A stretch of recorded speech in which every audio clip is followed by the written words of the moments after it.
Hospital is such a place where we go to the doctor at the time of the problem, thinking that the doctors will cure something. But nobody has thought this could become a haunted place for a doctor. This story is from Hyderabad and this story is based upon a true incident.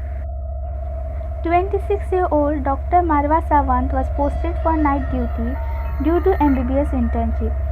Me and one of my batchmates Rafia was in the hospital for a night shift with her.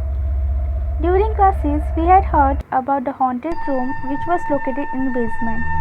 It is said that there used to be a psychiatric ward earlier, but in that room strange things started happening after a man committed suicide. And because of this reason, all the rooms and the basement of that ward were locked. No one was allowed to enter that ward and the security guard Ahmed uncle used to keep the keys with him. Marwa, Rafia and I were still young interns and along with the religion study, we used to do some or the other things. There were not many patients in the hospital that night, so we thought why not go to the lower basement way and search that place. All three of us somehow hid the key from Ahmed uncle and started towards the basement. As soon as I reached the stairs, I was terrified to see it suddenly dark.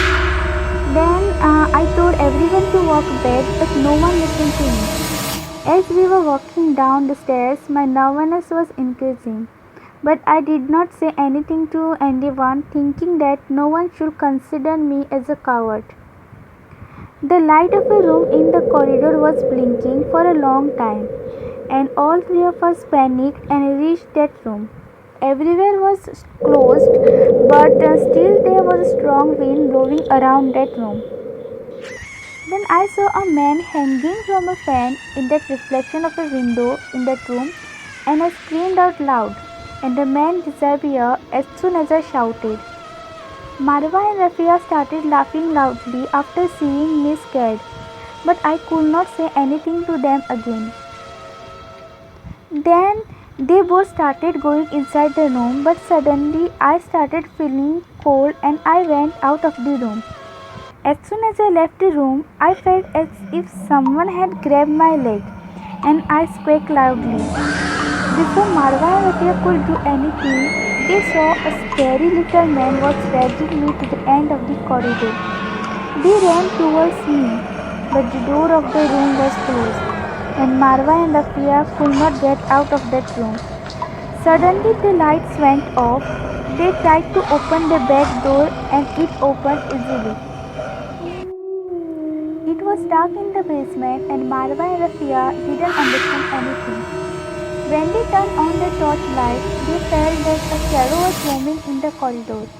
Both of them screamed very loudly as soon as they came near that shadow and escaped from the basement.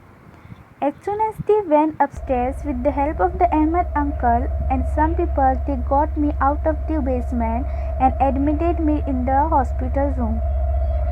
That time I was fainted. I was completely cold and something was murmuring. All the senior doctors were shocked to see this. No one understands anything. I was in a coma for 6 months since that night, and after regaining consciousness, I never talk about that night again. And Marwa and Rafia continue their mischief till date.